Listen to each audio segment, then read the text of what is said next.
বেনারস গিয়ে শাড়ি পরে এইভাবে গঙ্গায় প্রদীপ ভাসাবো ভেবে লাস্ট মান্থ চলে গেছিলাম বেনারস ঘুরতে। তো আজকে এই শাড়ি পরার লুকটাই তোমাদেরকে ক্রিয়েট করে দেখাবো। লাস্ট ভিডিওটাতে আমি ফার্স্ট টাইম ভয়েস ওভার দিয়ে আমার কনফিডেন্সটা 500 গুণ বেড়ে গেছে, তাই ভাবলাম আরও একটা ট্রাই করা যাক। তো মেকআপের ব্যাপারে নতুন করে বলার কিছুই নেই, কারণ আমরা সবাই এখন মেকআপের ব্যাপারে এক একটা পণ্ডিত। তো ফার্স্টে একটা ভালো প্রাইমার ইউজ করে নিয়েছি, দেন কারেক্টার দিয়ে সমস্ত পিম্পলসের দাগগুলোকে লুকিয়ে ফেলেছি, এবং তারপরে একটা ফাউন্ডেশন নিয়ে নিয়েছি, একটা কনসিলার এবং কন্ট্রোলিং লাইনটা করে নিয়েছি। সমস্ত কিছু ভালো করে ব্লেন্ড করে একটা ব্লাশ নিয়ে নিচ্ছি গালটাকে টমেটোর মতন টকটকে লাল করার জন্য, যেটা আমার ন্যাচারালি একদম নেই।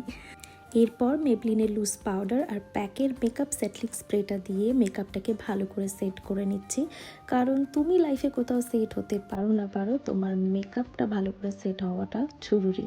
তো এরপর আমি আই মেকআপটা করে নিচ্ছি, এবং এই আই লুকটা ক্রিয়েট করা আমার কাছে একটা ঐতিহাসিক ঘটনা হয়ে থাকবে, কারণ আমি for the first time in my life lashes নিজে নিজে লাগিয়েছি, এবং সেটা করতে গিয়ে আমি যে আমার পূর্বপুরুষদের নাম ভুলতে বসেছিলাম সব মনে পড়ে গেছে।